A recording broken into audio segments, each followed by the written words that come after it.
Now, this is the moment you've all been waiting for. It's time! Hello and welcome back to the Loose Nuts Tight Bolts podcast. Hey guys, we're back again in the workshop on a Friday afternoon. A steamy Friday afternoon. It is quite humid in here. We've got Andy with us. How are we? And And would we- you like to introduce yeah, our we got- special guest? Yeah, Mr. Brad. How are we, guys? So, Yeah. hi, welcome back. Welcome back. What a week. Okay, that's been a week. It has been a week. It has been a week. It's Week been- after a long weekend. Yeah. It wasn't long. No, Nah. last week was a long weekend, so it's like the week after. Oh, yeah. Full Full- week. full well, week. not only that, Sarah went away. Sarah went away to Phillip Island. Yeah, so she was on here Monday, Yeah, Tuesday. so went to the GP. Down Yeah. there for the GP. Good on her. ticking off the bucket list for her and Chad. Mm-hmm. Have fun, guys. Definitely. Looks awesome, all the photos we've got so far. Yeah. They got a free ticket into the paddock pass or a free Yeah, ticket what did into they get there? the VIP I'm not experience or sure. whatever. Yeah, it was like a Free drinks and and like a pit access and Yeah, something. Chad I would don't be know. loving that. Oh, he'd be- Going Yeah. down Yeah. there for all the motorbikes and stuff. Chad will have to be walking around holding his pants down. So Brad's like, who are we talking about? So Chad. Sarah's the receptionist here. Her partner Chad's mad into everything on two wheels. Hold on. Sarah's a Have work you mum. listened to the podcast, Brad? Yeah. Oh, Yeah. okay. See, so he should know. Yeah, you should know, but Yeah. still, Yeah, okay. All he right. had a bewildered look on his face. I didn't know what was going on. Oh, It's a big word for me as well, by the way. Bewildered. That was good. I'm surprised you got that in one go, mate. Yeah, I started before, didn't I? So, Brad, you and I met in TAFE. Yeah, I started off at Hornsby Tech and then come to Wong later on. So I would have met you in about third year, Yeah. fourth year maybe. Well, It no, we would've- didn't go to TAFE on 40. It would have been, Well, I didn't. no, it would have been, I know a few that did. I probably should have. I'm thinking whether maybe it was third year and then maybe like AC courses. And Yeah, stuff like yeah, we did. Afterwards? Yeah. Yes, at night. Yep. that. Maybe stuff like that. We did I did my AC course, which I've let lapse. Damn it. Oh, no. But yeah, Brad, you know Dan as well. Yep. Yes. So how do you guys know each other? I came to his previous workplace as a young 17-year-old, Now, this as is a the- work experience kid. And Is this the place that we're leaving unnamed for this episode? We'll leave yes, that one unnamed. definitely Yes, leave it sweet, unnamed. cool. Yep, No, no, I'm- 100%. Yeah. I've already written all that everywhere. Yeah. If you read the questions, Yeah. you can't read the questions. Yeah. So, yeah, suppose I would class Brad as a mentor for me. Sort of Yeah. got me into the trade. Always a place to someone to have I Well, could always Do you go back guys, to. do you What a guys little want to hold? kitty, eh? Do you want to hold hands while you're over there? That's why I put his mic so close. Yeah, Ah, you've got your hand on your knee. Yeah, on his that's knee, it. don't Yeah, you? that's it. Yeah. okay. No, yeah, I've always known Brad there to look up to me if I ever needed a question answered or anything. He was always there for me. Were the answers right? Oh, probably. I doubt it. I doubt Yeah, it, I no. I probably made them up. We, all how you we sell went to it, mate. TAFE It's all how you sell it. together. I You know, probably we made No, them up, I'd I was say. more just life stuff, to be honest. Actually, not much mechanical questions, but Life more just stuff. life stuff. yeah. That's, Been there yeah. for a couple of good answers for me, a couple of things. Okay. Yep. Yeah, not too many. Just about buying a house and stuff and what to do, I think. So- We had a good conversation in the car park across the road one afternoon, I think, actually, about that. Yeah. Yeah, just at 7-Eleven. He was Oh. he was driving in to fill up his project car, and I was just happened to be walking across, and we just had a chat for 20 minutes. And Oh, he wasn't on his little bike. no, it was in his what is it? It's a BK, BK? yeah, VK, yeah. Yeah, I think you yeah. caught me on the little bike, didn't you? Yeah. I caught you on the little bike at the service station. I was like, "What the fuck is this? That would have been funny. What is it? What's that little bike?" It's a 79 Yamaha Chappie. They call it an 80, but it's a 72cc two-stroke. It's a little, Chad and Brad on a podcast Yeah, together would be the- fantastic. that'll the be wheels are literally like wheelbarrow tyres. Yeah, right. Yeah, like it's tiny. Like if I sat on the thing, Yeah, I've seen photos and it looks comical. Top speed, like with a tailwind, is 65. and you probably still feel like you're absolutely You flying. feel like yeah. you feel like you're moving. Yeah. Because the wheelbase is only about a metre long, so it's a big sketch. Yeah, absolutely. You are the wheelbase. Yeah, Yeah. pretty much. Now, what are you doing with yourself these days? Mate, I'm still doing it. Yep. This is year Spin 20 spanners. on the spanners, mate. Yep. Yeah, so this is year 23 for me. Yep. Started off in 2002, Yep. and did my apprenticeship at a local dealership here. Yep. Met a lot of good people throughout the years, and but still A lot doing of it. shit cunts. I mean, oops, sorry. Mate, I have met plenty of those as well. Yeah. And as you know, in this trade, their personalities are so far apart. So you've got to learn to deal with not only the workshop banter, but personalities that can be hot and cold and everywhere in between. We know a couple of those. So Flavor of the month. Yeah. yeah, so coming up on in the new year will be 23 years coming up. So I'm still very much on the tools. As you guys know, I have been a workshop manager. Yep. Yeah. Done all the apprentice training, all that sort of gear. Yep. But due to other circumstances, that was not a Which we're probably going to touch base on a few things. Yeah, so Yeah. that was sort of briefly sort of it came and went. Yep. But obviously all things happen for a reason. So I'm happy where I am at the moment. Yeah, good. Obviously I'll leave their name out of it as well. But Yep. it's a very big operation where I am now. Yep. And basically, my job for the last 8 years has consisted of working on very bent, smashed cars. Yeah, So okay. it's been a Yeah, very, right. very different side of things for me, and not a very common thing for mechanics to sort of deal with. Yeah. Nice. Um, A bit of brain work. You get to work your brain a little bit now, and you get to Yes and no. fix out problems to see. Yeah, Yeah. yes and no. Like Instead of just in the changing oil. beginning, Yeah. there was a lot to learn. It was pretty daunting, but now, pretty confident Yeah. with it now. So. Yeah. Just like heaps better than just changing oil though. Like you actually get more problems to solve. Yeah, and well, stuff. we still filter through like a bit of retail Yeah. based general mechanical stuff, but the main part of my day consists of like involves suspension repairs and aligning and Yeah. that sort of gear. So Yeah, nice. Well, Dan, I think you've got the first question there. We've already answered the first one really. What is the first one? How did we first meet? Oh. That sort of got touched. That naturally got touched upon. Okay, what's the second question? So what it's like balancing friendships at the unnamed company we all worked for. What is like balancing? Well, the, so all right. Well, okay. balancing work and friendships. I've sort of fucked all these up a little Yeah. bit, okay, but I've tried. You got a pretty. So yeah. all four of us have worked together, or not together, Not together, but we've worked at this unnamed company. okay, right. So Andy Yeah. was there Yep. with me. You guys were there. Yeah, I was together. with Brad. Yep, for a couple of months, good couple of months. So I'm just give me that for a second. You guys have a chat for a second. Yeah, Let me right. just- Okay. Oh, it's actually me. you've actually put names on. I didn't even realize you put Why names don't on. you read the questions Yeah. to us, Chris? Yeah. So I've got what. Back to one of the first episodes. What's one of your tools you brought that, if you can remember off the top of your head, that you don't use very often, or a bit of a waste of money, you reckon, or Mate, that's a good question. But I think everyone's got that whole list of Imperial shit, just Yeah. sitting there Yeah. that you never touch. Well, actually, I've believe it- actually touched my Imperial. I was stuff. going to say around here. like- around here we tend to touch it. I tend to touch it because I get Yeah. anything One- and everything. One time I pulled out all the Imperial sockets and I made them dirty and then cleaned them again. just to make Yeah. them look like you used Yeah. them. Yeah. So Yeah, I that's accidentally it. went I felt into bad. I went felt into bad. Sydney Tools the other couple of weeks Sorry, back, guys. and I saw they had a socket set, like a little quarter drive Yeah. socket set on sale. So I bought it, Yeah. and I got back here and realised, oh, fuck, Imperial. it's Imperial.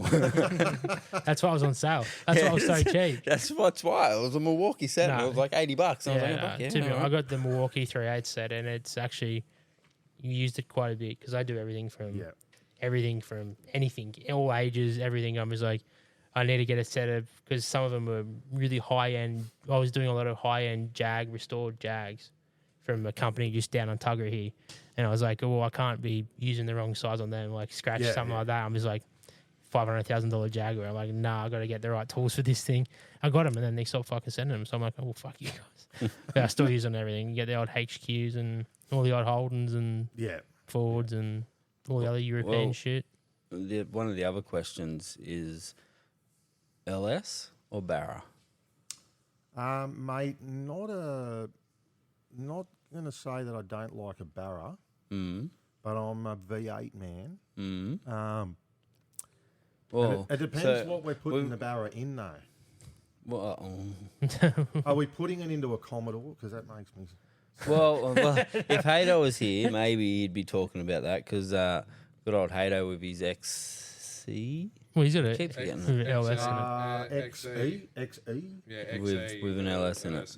Yeah. So, yeah, Which I fit would, I mid, would by have the way. barrowed that. He what did he put in at first? An EL. He had the Intec or whatever it is. Yeah. Yeah, he had Sync- I think it was like the EL XR6. Yeah, but single it- cam, XR6, the OG barrel. That the lasted original- about yeah. a month. I think I'm all good with the Barra if it's going into a Ford. Yeah. I can deal with that. Okay. Or a patrol or But something in like that. saying that, I do get a giggle when I look under the bonnet of Heydo's Falcon. Oh, yeah, it's- we all get a so- giggle. But it fits min. Like, it just works. You look at it and go, Yeah, it that does. was fucking meant to be there. Yeah. Well, Yeah. it fitted Like the better tail in that shaft, than it did in Kingswood. There was no mods Yeah. to tail shaft or anything like that. Like it all just. Yeah. Yeah. Like it was Same one length and one everything, weekend. I yeah. remember him saying, "I'm going home." It was Friday Arvo. I'm going home to LS swap my car, and I was like, "What?" And then he came in on Monday, and he's like, "Yeah, it's fucking running. It's good." Yeah. I was like, "What?" It fitted better in that than it did into HQ. HQ. Oh no, yeah, H- WB. WB, yeah. Which is Yeah. insane to me to think that fitted better in that Falcon. Than Yeah, it, yeah. But it just fits well. And Big bay, but like they're Oh. a bigger car. Those old Falcons, like they're huge. They're much bigger than the Commodore Yeah. Oh yeah, 100%. of that era. Because that was like when they bought the vans out, it was like return to the full size Commodore because the like, Yeah. VB to VL were like the sort of halfway. But they were still not a big car either. No, Like the like, VN compared to like fuck's sakes, compared Chris. to like an EA Falcon, which they were huge. yeah. But yeah, no, it's awesome. Oh yeah, we're all. I think nearly everyone here is. Yeah, we're all sort of we like them both. Yeah, well, Yeah. that's it. But I just had to ask the question because it has been one of the Yeah, questions they- that has come they- up. They have both their likes and loves, and they fit better in certain things. Like Barra I fits. think in the just with me, it depends on the applicant. Well, what are we doing with it? So Yeah. I like the LS platform. I like the Barra one too, but mine is neither. It's the old 5 litre. Yeah, Like, You Yeah. actually said that today, yeah. For Yeah. sound, you can't beat them. And LS Agreed, will never yeah. sound like an old Iron Lion. Yeah. or Like, I even reckon- like even an old Red 308 or 350 or whatever. Yeah, You yeah. can't reproduce that sound. You were going to be sad on Monday when that HJ leaves and you can't It's drive not it. going.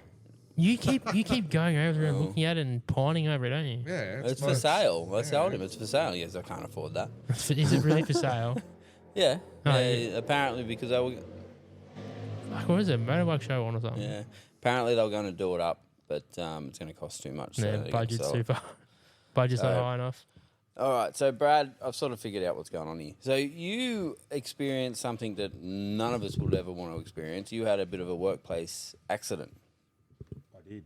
You did. Yeah. I did, mate. Yeah. Can you run us through? Or do you want to run us or do you through it? want us? Do you Yeah. want? Do you want to talk about it? Yeah, yeah. Yeah? Yeah, sweet. So 100%, yeah. run us through what actually happened, because like I've heard stories. Yeah. Yeah. Everyone's heard stories, but from your point of view, run us through what happened. So, look, the workshop environment that I was in on that particular day was a very,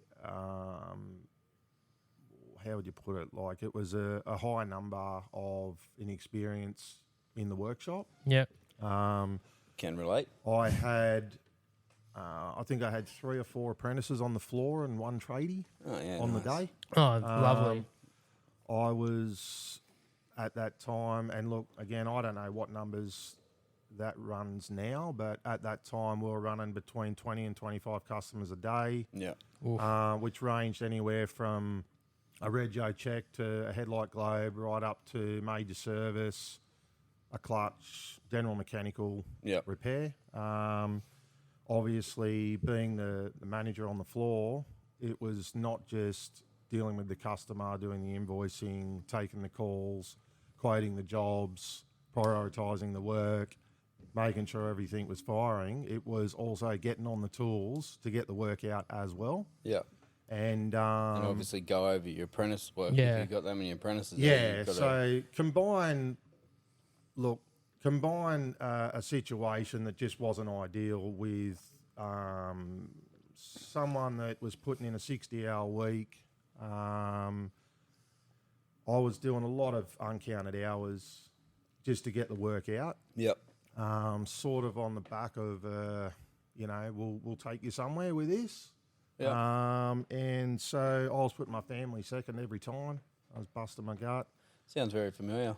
And so the long and the short of it was that on this particular day, I had a first-year apprentice that had only just started about 6 weeks prior to that. Yep. And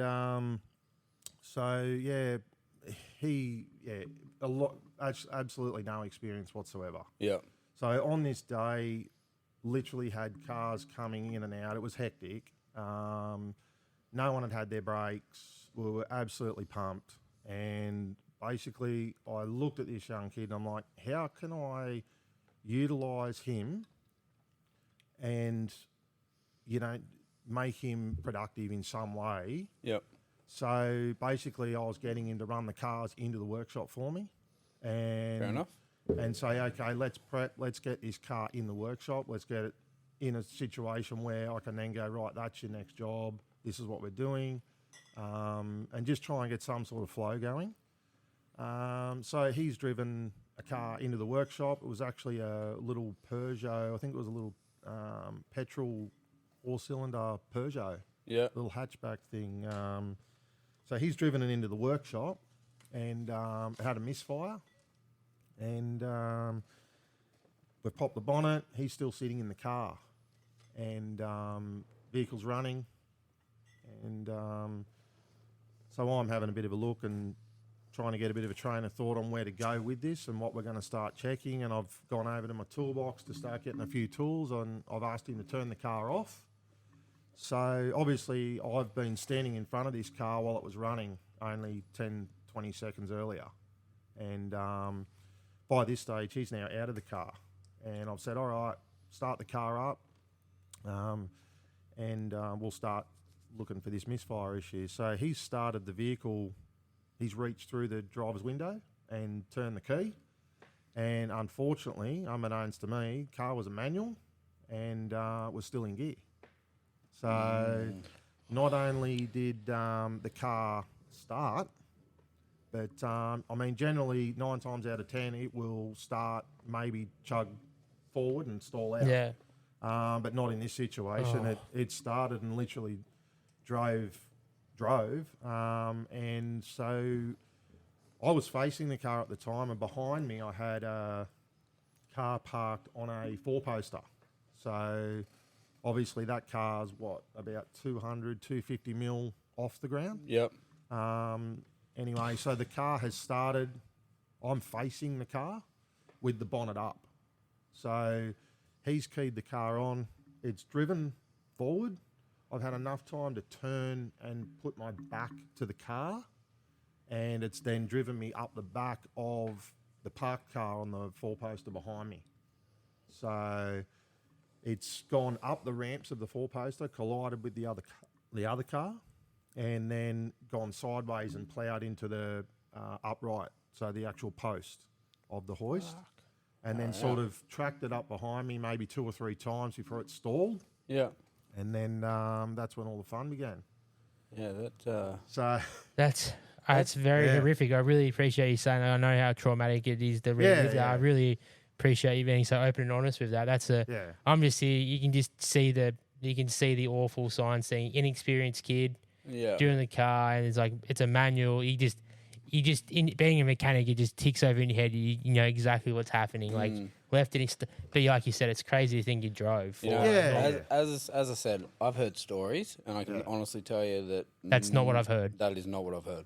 Yeah. But Okay. coming from you is so much. Oh, Yeah. it's harrowing. I was hearing it. I'm just like, mate, I feel fucking awful for you because you've been a big part of my life, and I'm just like, that's crazy to hear. Yeah, fucking oath. It's insane. Yeah, so it's it collected me, drove me up the back of the parked car. I've sort of put my forearms out in front of me.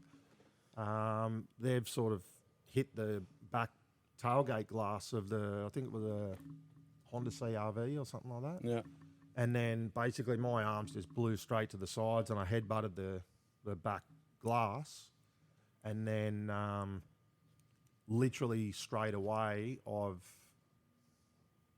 realised that something bad has just happened. And when you get that sudden rush, like I'm in trouble. Yeah. Something bad's just really happened. Yeah. And at that time, I actually thought my leg had come off and gone under the car.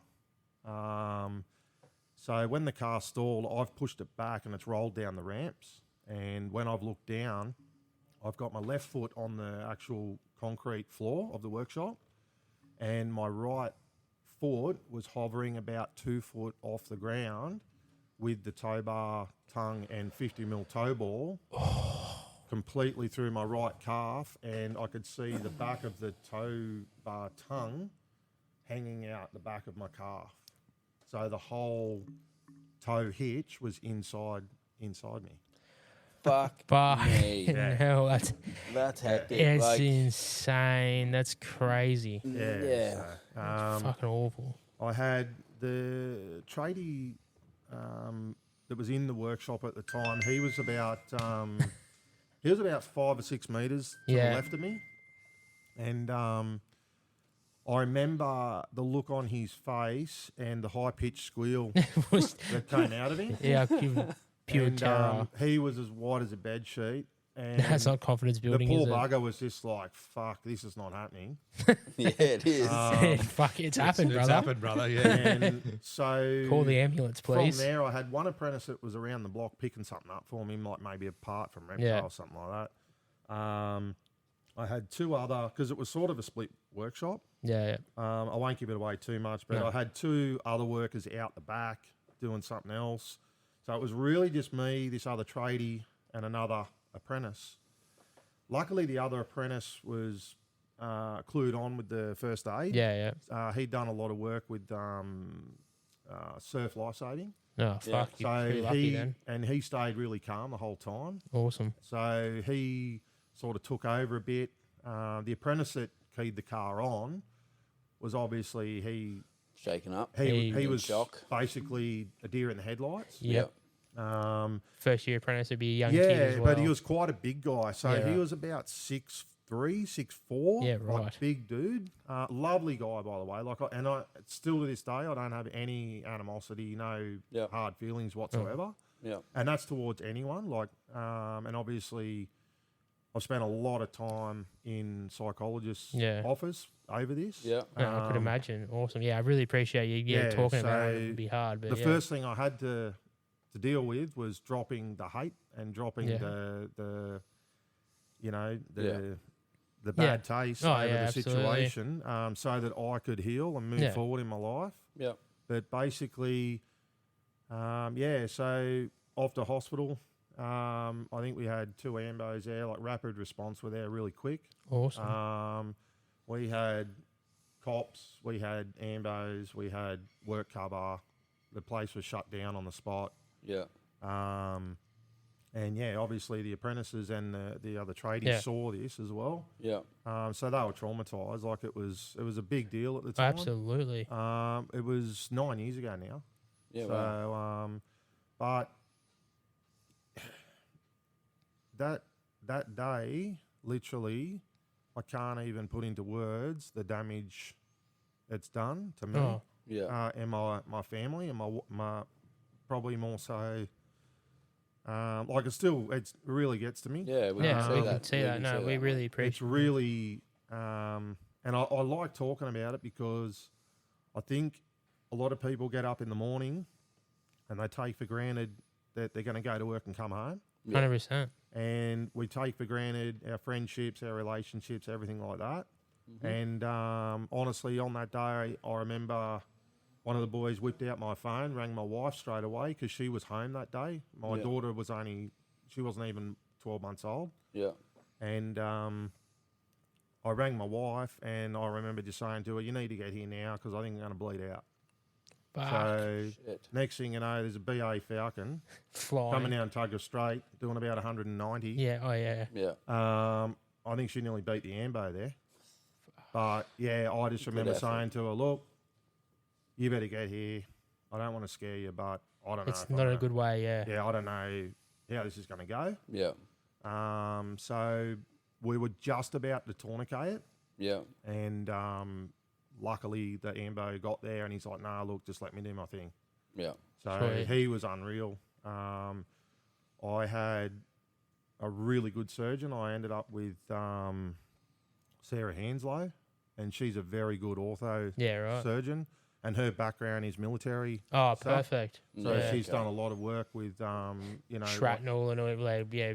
yeah, a lot of Yeah. military repairs over Yeah. the years. So she Almost basically, the perfect person to get. Nearly. yeah. So she basically said to me, "Look, I will save your leg. It won't look pretty, but I'll save it." Yeah.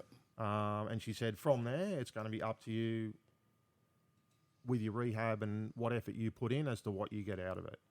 And I think by the end of it, I'd done well over 200 physio visits. Yeah.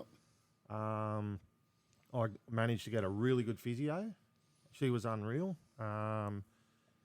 But very, very early on, I realised that this was not a physical injury. No. It went very quickly. It went into a mental side of things that I thought I'd never, ever see. Yeah. So, So you found a good psychologist and Yeah, worked so- through it all. Though that's awesome to hear. Because Yeah.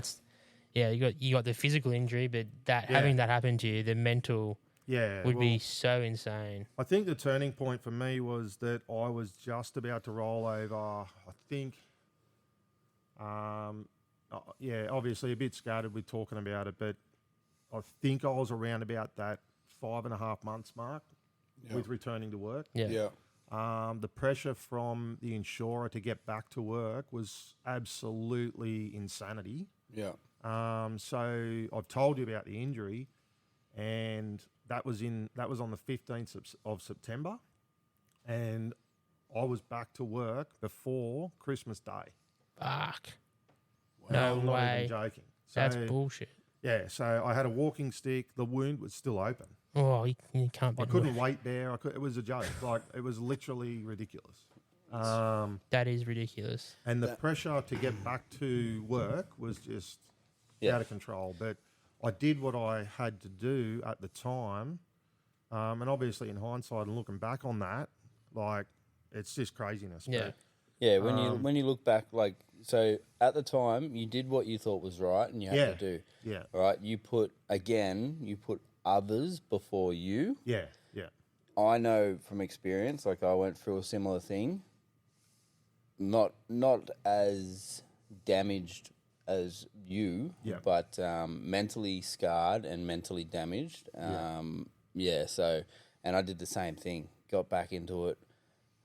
Like I went, like after this incident happened, I went to work the next day, yeah. and then I ended up having, I think, 3 months off. Right, yeah. Were you around then? Yeah, I just started. Yeah, there you Yeah, go. he hired him. He was sick of your shit. Yeah, so Yeah, I don't but, know if you heard about that one. No.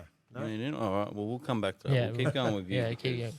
Well, you've sort of answered all these questions all together, which is awesome. Yeah, but Yeah. I mean, to wrap it up, like, yeah, like it's been absolutely life changing. It basically took me mentally as far as I could go, Yeah, I could imagine. Yeah, as low as I could possibly go, and without sort of, saying it. Yeah. Yeah. well, thankfully you got a lovely wife who really helped you through it all Mate, and without everything. her, Yeah, honestly, and without her, Yeah, I wouldn't oh, be here. Mate. I could So, imagine. Yeah, it's been all. Yeah, she's rock solid. yeah, And then obviously off the back of that, you get little things along the way with, judgment, you name it. yeah. Everyone chimes in at the same time, and we'll see how far this guy can go. But that's another story. But yeah, it really kicked off a turning point in my life. So the last 9 years have been a real hard slog, and then obviously getting back to work because just prior to that 6 months mark of returning to work, obviously not being able to return to my pre-injury duties, which was a salary-based role, Yeah. and as I said, doing a lot of uncounted for hours. Correct. I was never going to get back to those hours. No. So it was unrealistic from day dot to even think that was going to happen. And the stress, the pressure was next level. And so basically I've gone from working my way up in the trade, apprentice, work my way up, getting all that knowledge, all that experience to then steer the desk and try and step away from... Yeah, which is what everyone, that's the Yeah. progression is you Yeah, just, yeah. you eventually get to an age where I don't want to fucking do this shit anymore. I want to move up in the world and Yeah, run a well, desk and I kept constantly trying to upskill to the point where I got there and I'm like, yeah, this is cool. Where's this taking me? And then next minute it was basically gone. But I remember coming home. I went in for an interview with the insurance company and the employer. And basically before we even got started, the interview was terminated. And so was my employment. So, yeah, that was Yeah. it. So that was one question that we had. We were going to ask, how did the employer deal with this and support you in it? But Yeah. obviously not very well from hearing that straight up. Well, put it this way. So I worked with the employer since my first day of my apprenticeship. yeah, you had a really good And I relationship. started in 2002, and that was 2015. Yeah. Yeah. There a couple of different was- workshops as well. There was wasn't an it? out-of-work relationship there. Yep. But I was always very guarded with it. I was always sort of kept on a level of you're here and I'm there. Yeah, Yep. You're Yeah, still just 100%. always the apprentice. And You can looking relate. looking back 100%. on looking back on that, and talking to previous employers that we both worked for at the same time, and they've now since told me little things along the way, and I sort of feel a bit silly, but then I don't. Like it was just inexperience, It was very well. What's the word? orchestrated. Yeah, There we go. So- Very well that. But look, very clever, and I knew that Yeah. because I'd seen it be played from both sides. But anyway, I won't sort of go there. But look, there was opportunity there for, settling things. But I'm not that sort of guy. No. And certain things you take. Yeah, to it's the just grave, no, it's and- not worth it. Like you I'm look not- at it, you just like you said, that was before you went to therapy, and that was 100%. Yeah, That it's was like- literally day one. I remember my psychologist looking at me and he said, "Look, mate, you seem very angry." And I said, "Look, I busted my ass. I've lost my job. I'm embarrassed. I'm injured. I've got a lifelong injury. I nearly lost my leg." yeah, Like at the hospital, they were talking about sending out a prosthesis team and talking to me about losing my limb and all this shit. And I'm like, well, this is just getting pretty real. And I'm Yeah. like, well, how about we just take this one step at a time? yeah. How about we try and repair it first? If it doesn't work, Yeah, let's let's get try rid of it that then. Yeah, let's see if But, we can get it working. Yeah, look, I look back on it now and I just think I'm happy that things are where they are. Yeah, I'm happy that I didn't do anything more about it. I didn't, and you go in and out of, I want to do this, I want to do that. But then you have a moment and you go, what's it going to achieve? I'm just going to get myself in shit. yeah, you get yourself in It's trouble. going to then. make this even worse. Yeah, Yeah. You and know, then, and and- you have to live with that as well. And then Yeah. you got to live with that as well. And so I've buried all that, and like literally only just recently, I'm now at a point with it where I'm like, okay, I'm moving forward. awesome. Yeah, good. And that's 9 years later. Yeah, Yeah. And honestly, I can say there was no prescription, no, no prescription drugs, no recreational stuff at all. Yeah. No drinking, like no heavy drinking, getting drunk, awesome. and dealing with it. That's- It was literally just in his office, No. downing it out, trying to work out moving forward and just trying to Well, that's great. keep the wheels in Yeah, motion. that's So it probably made it a lot harder in that regard because I wasn't masking it. yeah. You know, Yeah. I wasn't using another coping mechanism. Yeah. I just knew what I had to do, but it was just such a hard slog. But that's also super healthy as well. Because Yeah. if you get stuck on those prescription drugs, Yeah. you kill yourself coming off of them. Yeah, well, that's the other thing too. Like the painkillers that they wanted me to go on were sort of like a narco base. Were they Yeah. endone? Oh, well, they don't really work too well for me. So, but yeah, they were like a narco base, and I'm like, well, so what then? Like, am I going to need a kidney transplant Yeah. in 20 Yeah, years? Like, yeah. so, like the only way to describe it is like this leg literally feels like, I don't know if you've ever been bitten by a dog, but it's like I've got like a decent sized dog, like a Rottweiler Yeah. or something, just pressure biting down on it, and then it's got like barbed wire wrapped around. Oh fuck! What? Still now? All the time? Yeah, all the time, like Fuck. 24 hours a day. So you just live in constant pain. Yeah. So it literally just feels like it's got like a tight pressure, like Yeah. it's got something coiled around it, and then obviously all the nerves are just that haywire down there and missing, and you Just know, all so- over the shop. Yeah. So Yeah, wow. fair ordeal. Yep. Yeah. But Definitely. it's definitely changed who I am, who I was, and then obviously I've learnt a lot and done a lot of research and reading on human behaviour and stuff Yeah. like that, because you act out and it changes who you are and how you behave and how you treat other people, how you vent your anger, all those things. Yeah.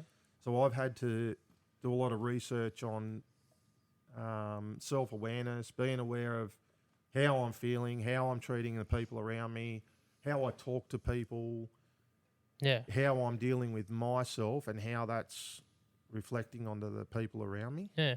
if that makes sense. Absolutely. It sounds like tragic things happen, but it's made you sort of a more well-rounded and person. Yeah. definitely not perfect. I'm not Yeah. a perfect Oh, person. no one but, is. But what I mean is, you sort of, you either... Go to the fridge and get a drink. You. I've got to get past everyone. Hold on, I'm not listening too. But Yeah.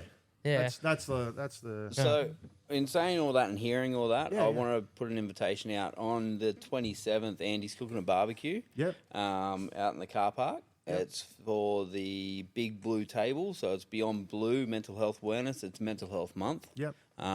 So, mate, we're planning on barbecue here at 7 o'clock in the morning. About 9 o'clock, we're all going to jump in cars. I don't know what car. We're taking the Corolla, mate.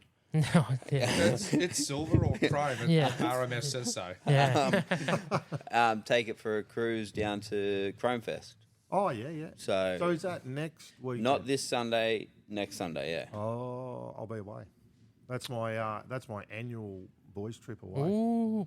Nice. Yeah. Well, okay, But- enjoy your boys' trip, but but- we'll be thinking of you while we're That's, here. but no, that is. Well, I that's do a perfect appreciate that. mental health. Yeah, Yeah. 100%. Is a boys' trip away. That's Yeah. Oh yeah. Well- Well, on that, like without that crew of guys that I've got, and Yeah. and Yeah, you but know, a couple of rock solid a couple of mates. those boys have got their own issues too, but I won't go into No. that. But Yeah. yeah, they're a good solid crew, and you know, they've obviously been there through the whole shit show as well. Yeah. So Well, yeah. another thing like that I've spoken about heaps of times on here is another program I'm passionate about, want to get off the ground, but I don't have enough knowledge in it. Yeah. But it's called Mindset Mechanical. Yep. And basically what it is once a fortnight, once a month, once a week, whatever it works out to be, I open the doors here of a night time. We have a barbecue, we have a project car, and we bring guys in who are struggling mentally. Yeah. And we give them that out. You know, we give them that out where they can get away from their everyday life, you know. Yeah, come and hang out. Come Come and hang hang out, out. You have a don't bit of I don't care if you banter. don't know shit about cars. Come and hang out. Just talk shit. Give Yeah. them the see. Some people just need that opportunity, that open door, and you just pry them open a little bit, Yeah. Yeah. and then that just leads into a bit more, Yeah. and then they slowly come out, and then they get a bit of confidence. You know, we're talking about what's on their mind. Yeah, absolutely. But 'Cause- yeah, it's Yeah, because a lot of people are like that too. With, I know I'm like it. I don't talk to I've got a really good circle of friends, but Yeah. sometimes I won't. I don't feel like my issue is big enough for them. big enough love to it. go, hey guys, I got a problem, whatever. Yeah, So yeah. I think the beauty about that mindset mechanical is that you don't know the people per se. So it's sort Yeah. of, it's not that like, oh, I'm burdening my mates with these. Well, he's going through a divorce, so I don't want to burden him with my issues. Yeah, Yeah, yeah, No, Yeah. it's no one knows each other or whatever, and you know, Yeah, once you get to exactly, and talking, then- it's just a bit of shit talking here and there, and then hey man, like, actually, Yeah, and like Yeah, you yeah. know, during it you can use like mechanical analogies to like to work on your mindset and that sort of Yeah. thing. So that's something that I've been working on for a couple of years now. As Yeah. you know, you probably Yeah. but I'm still all here. I carry the book, my thing in my bag every day because if I get an idea, I write something Yeah. down in there, and and we go from there. So eventually down the track, when I've got it all nutted out, I'd love to have you come along and, Yeah, and yeah, hang for out with sure. that as well. So And back to what you were saying, Andy. It's so true though, right? Like people look at other people's problems and they go, "Oh, I don't want to burden them with that because my problem doesn't even stack up." yeah, 100%. But Yeah, but 100%. the biggest thing that I've found is, this person's problem. It may not be as bad as this problem, but everyone's different. So but also like I've learned from over the years as well. Like okay, I've had fucking ample problems, haven't I, mate? Oh, yeah. I'm looking at Andy here because of Cutler. A couple of divorces. But I always couple of driveway call-ins and Oh, wee hours at yeah. night. And lots of shit. Rock up to work and fucking in I've a had to mess. get out of bed and crack a beer in like early hours of the morning for him coming to my door going, "Oh, I've got a problem." Okay, mate, righto. What's going on? But yeah, like it's good to have that group of mates, as you said. Yeah. And at the same time, you understand if your mate's got a problem going on and you got a problem going on, then you can both sit down and sort of go, okay, yeah, hit me yeah. with what you've got going on. All right, sweet, you've got that going on. Try and give him a little bit of help, and then vice versa. I think in this world, you got to be the guy that stops for the person with the flat tire. You got to Yeah. be the guy. Yeah. If you know someone's struggling, don't wait for them to reach out to you because they might Yeah, not. put the hand up. Yeah. Yeah. Just pull them aside and say, "Look, I don't want to put you on the spot, but is something going on? If Yeah. there is, let me know." Yep. And I'll do what I can to help you out. But at the same time, if you're going to be that person that's going to offer but then retract, you can't do that either. No, So if you're going to commit, you've got to commit fully. and you've got to put the offer out there. If they take it, they take it. If they don't, well, You've done your. it's the old saying, you can only help people that want to be helped. Yep. So until they're ready to be helped, you might have to try 10 times. Yeah. Yeah, you can only know? lead the horse to water. You Yeah. can't make it drink. Yeah, but sooner or later they might go, "Hey, you know what, mate? Yeah, all right, fair enough. Yeah, I've got something on my mind. Yeah. I'm not dealing with it." Yeah. And you might be able to go, "Okay, let's try this, let's try that." Like I've got. So I went to the gym this morning for the first time in a month. And then one of my mates there for the last few years, he's been dealing with something quite big, and like I would never understand how much he's going through. But this morning I got a message from him, and I fucking loved it, and I'm like, "Yep, sweet." So we're doing a challenge in the gym, right? Yep. And I'm going to read the message because he doesn't listen to this podcast. I'm not going to mention his name, and you guys won't probably never meet him. But he goes, "Okay, challenge time. Let's actually hold each other accountable. My brain has been fucked, super depressed, and eating shit food again. So I need a push as well. They tried to put me back in hospital the other day to get my so I need to get my shit together, or I'll miss a third Christmas." And then you went on to talk about what we're going to do in the challenge and what our goals are and that sort of thing. So for him to do that this morning, like I saw him face to face this morning, and he couldn't tell me face to face, Yeah. but he put it in words and sent it to me. So I was like, "Yep, fuck yeah, let's." So that's what I was sort of touching on before with that self-awareness thing. Yeah, So if he's aware of his situation, and he knows what he needs to do, then he's halfway there. Yeah. It's 100%. when someone knows that they're not happy, they're not in the right frame of mind, but they are in denial about it. They're like, "Nah, I'm sweet, I'm all good, and they just keep pushing it away. But when they get to that point where they go, "Yeah, I got to change something here. I'm not right. I'm not dealing with this." Yep. That's when you can sort of come in and help them out. But until then, you know, So, like, years ago, I can't remember. When did you start? When did you start with me? You said you only just started when this thing happened. 2019? Nah, it was fucking longer than that. I don't know. Anyways, what happened? I was at work. Car came in.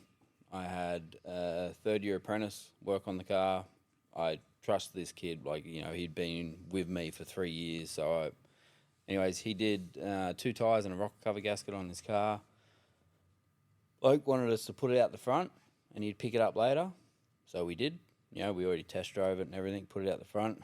Anyways, it was a Friday night. I get a phone call from a mate of a mate who was mates with this bloke and said, "This bloke's looking for you. He's not happy. The wheel's just fallen off his car." And I'm like, what the fuck? So I rung him and he told me where he was. So I went there. I went straight there. I had my missus and my, I think he was, it would have been, here we go, that answers it. So it would have been 2016, 2017. Missus and son in the car, and we were heading out for a walk. So anyways, we came around, I picked him up, I put him in the car, saw the car and went, fuck. Like, I don't know how this has happened, sort of thing. Put him in the car, took him back to the workshop, got him another car, sent him on his way. Picked the car up on a tow truck, got it to the workshop. He came in on the Saturday. He had other work done on his other car. And then by Thursday, so this car, the wheel had come off and had taken out the whole guard. Yep. Right, dropped down on its brakes. So had the car, by Thursday we had the car all fixed, repaired, painted, tyre, like everything done, ready to go. Gave it back to him. He came in, he picked it up, grabbed the keys, said, "Thanks, mate, see you later." About 2 weeks after that, we had a training night, and I was staying back late for the training night. And anyways, I driving home in this car that is very recognisable. Yep. And anyways, then I get past a certain spot and I get this phone call and, "I've got a bit of an issue with my car. Can you swing in and help me?" "Yeah, man, no worries. I just went past it. I'll come back around." So I came back around, I pulled in, and he's there with another bloke. And as I pulled in, they put the bonnet down. And then they said, "I'll just turn the car around." I turned the car around. They said, "Get out of the car." I was like, "Sorry, what?" They said, "Get out of the car." So I was like, "All right, I'll get out of the car." And then both of them laid into me, like pummeled the shit out of me. I didn't go down. I stood up, but my face felt everything. And then one put a blade and basically cut the top of my ear, and then demanded that we paid X amount of money. So that happened on a whatever night it was. I went to work the next day, still in shock. Yep. You know, not knowing what to do because, you know, they mentioned my family, they knew where I lived, all this sort of shit. And then that was just a big ordeal. But from that whole ordeal and everything I had to go through there, I think I had probably, like, I had to sell my house, we moved, all that sort of stuff. I probably only had about 3 months off work, Yep. and I wasn't ready to go back. I still, to this day, I still get anxious about it. Yeah. You know, certain vibes that I get from people, I sort of very standoffish. But yeah, like the fact that I was sort of pushed back into work, and out of that though, like I guess it sort of worked a bit better than it worked out a bit better for me than it did for you, because from that I got to those places I was trying to get. Yeah. All right. But at the place where we all used to work, once you get to that place, well, you know more about the business and certain other people. So they have to do something about that. So what do? We'll bring you back down to reality. Bring you back down around. Yeah. So, and that happened years on, and that's when I turned around and said, you know what, fuck this. I've literally bled for this company. Yeah. I've literally lost my family, done all sorts of shit for this place. Fuck is, I'm going to go do my own thing. Yeah. And here we are today. Yeah. So, yeah. So anyway, so that was my little. It doesn't there's so much more I can go into, but it was a whole. Yeah, I'm hearing. Yeah. Yeah. So, I'm picking up what you're putting down. Yeah. Yeah. But yeah, like, it's fucking crazy what people do to you out there. Well, 100%. Yeah, look, it's a dog eat dog world. Yep. I looking back on it, like particularly with my situation, I understand it. I understand the decision that was made. I can hear you. I'm just gonna go Walk that way. But I just think it could Oh. have been handled Absolutely, differently. 100% could have been handled differently. Like Yeah, it's insane, just especially for the people involved and the Yeah. relationships that were there. It was just thrown out of the water. I was like, what the fuck? Because I didn't know because obviously I heard all I saw was Nicole's post on Facebook. Yeah. Your wife's post on Facebook, and I was like, holy fuck! I messaged you straight away. I'm like, oh shit, if you like, blah, blah, blah, just go through everything. And I was like, this is fucking crazy. But yeah, and then to hear what's happened, like we've spoken a little bit about it, a little bit here and there, but it was insane. And to get treated the way you got treated there, it was awful. And on that, like with the current employer that I have now, like I've been there nearly 8 years next month. So I think end of November. Just pull your mic a little bit closer. I think I started there in the late November. So, coming up on 8 years there, and I remember I was still on reduced hours. And When you started with them, funny thing was, funny. Oh, here we go. an ex-employee from said ex-employer Unnamed company. Yeah. was working there, and I think I know this one. he rang me and he's like, "What are you doing?" I said, "Well, mate, I'm scattered. Like, Yeah. I've got no job. I don't know what way's up or down, you know." Yeah. And he's like, "Yeah, but you're too good at what you do to be sitting at home." And I'm like, "Yeah, but mate, I can only do, I think it was like 25 or 30 hours." Yeah. And he's like, "Well, mate, I've got a couple of numpties here that don't like doing what they're told.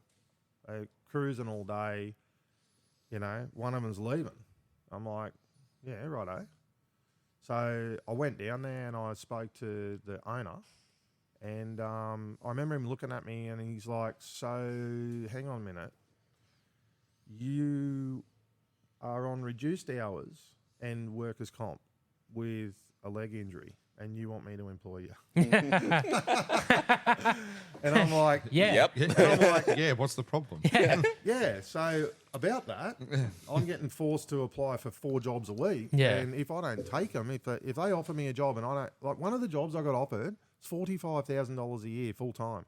Fuck that. I remember walking out of the interview and nearly burst into tears. Yeah. I'm like, 45 grand a year, I might just go and live at Palmdale, I think. Yeah. I was done. I Yeah. was done. I'm like, how That did I would've get been here? hard. Yeah. That's a slog. Yeah. I'm like, no, mate, I want the full time. Yeah. You know, like obviously I'm on reduced hours, but But I'll get there. yeah, like Yeah. not the 3-day-a-week one, Yeah. you know. So where was I at? I'm standing there and he's looking at me like, "Mate, you can do 30 hours. Like, Yeah. what am I going to do with that?"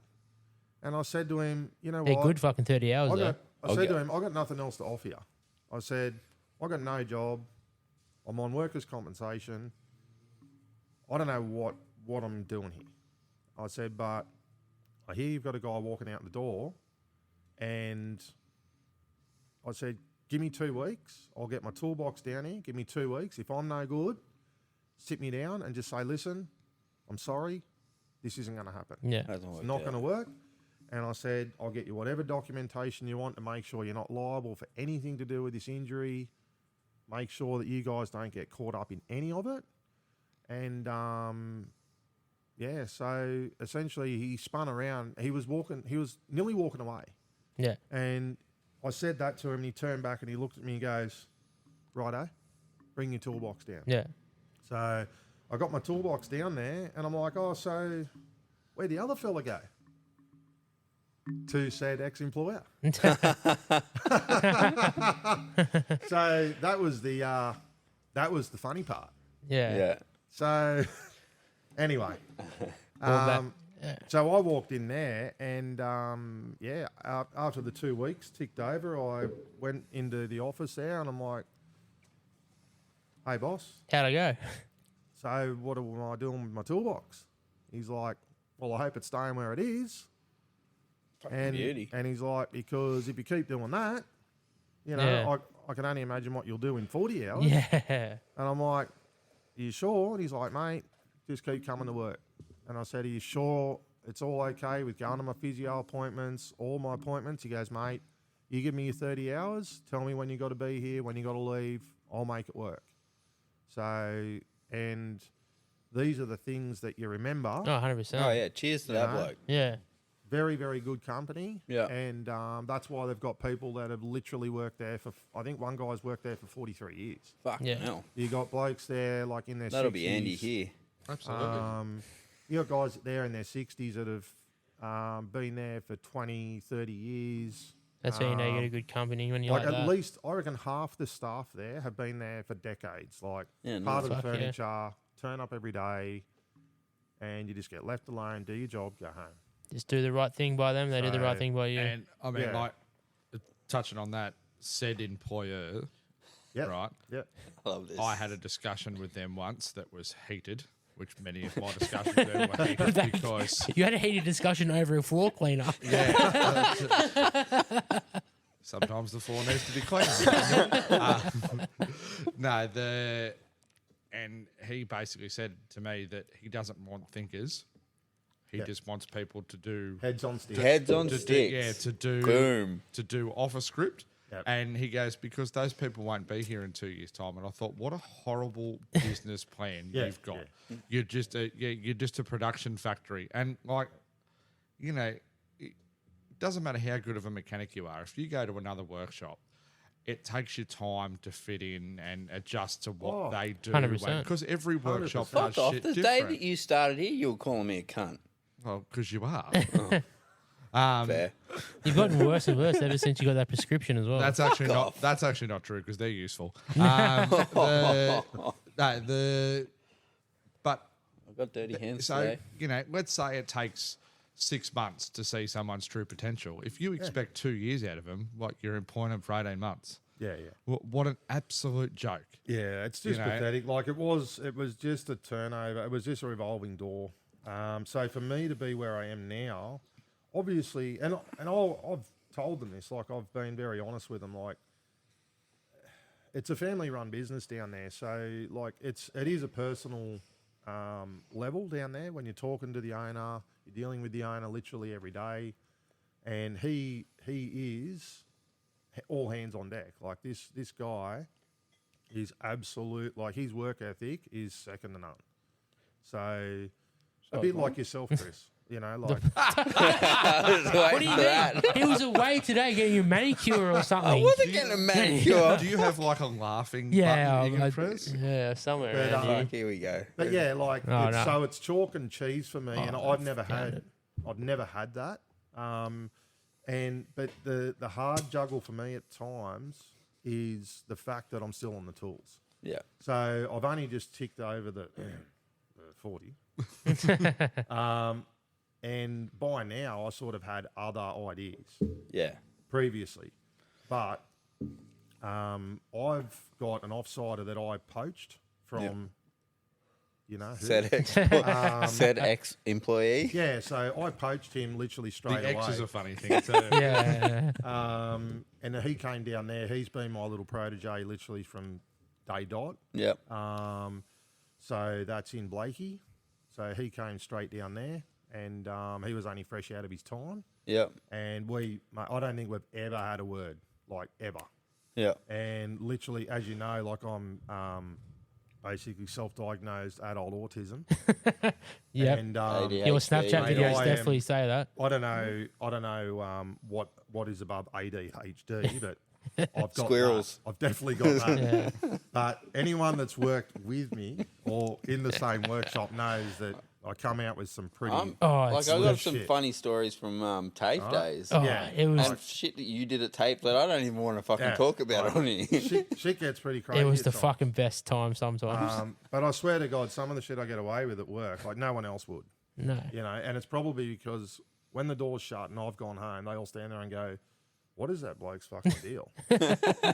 What in the fuck is? Yeah. what Don't is go going somewhere on in- there's What HR. is in that dude's head? Yeah. You know, like they'll come out and I'm in my undies. They're like, "What's going? Oh, I'm just trying on this. I found it in the rag bag." You know, like I used to have I worked at a really good place before said yeah, employer, and they're really, really good company to work for, but they were the same thing. Like I couldn't go in any meetings that involved HR. They would tell me they'd be like, "Clark, you sit outside, mate." But I would like Your HR 's I would wear. I found a school dress in Yeah, the yeah. rag bag one day, so I cleaned the workshop That's wearing the me. school dress, and like the big CEO like that you see on the TV all the time. Yeah. Come in, he just looked at me, he just goes, "Fucking hell, mate." Yeah. Like, he But goes, only "What are you gonna could do?" get away But- with it. And yeah, but it was fine. It was just let him do his thing. I'm Like, putting who a dress in the cares? rag bag on Monday. I Where are those school uniforms? I'll put one of them on. Oh fucking! yeah, why not? No, it's almost like a challenge to see whether it fits. Yeah, exactly. I'll make it fit. I'll get it on. And look, My you know, daughter's if a it's lot smaller tight, than it'll you, it's make not things more appealing. So, Yeah, but no, no bueno. no, boy, no.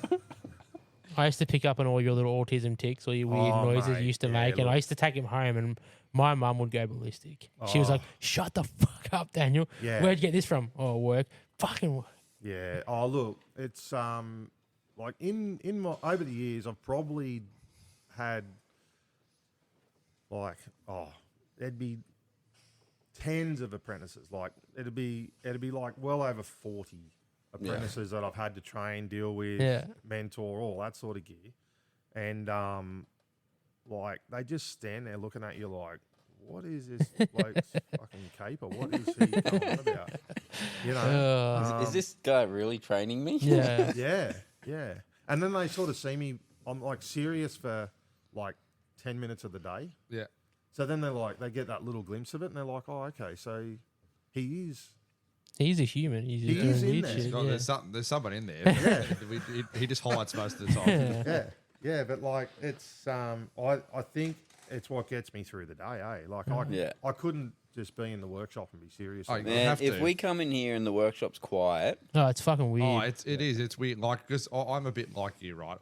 By this stage of my trade, Yeah, the last thing I wanted to be doing is still working on cars. yeah, yeah. It is what it is. Life sometimes throws you little 100%. curveballs, whatever, and But you now- go now- back to it.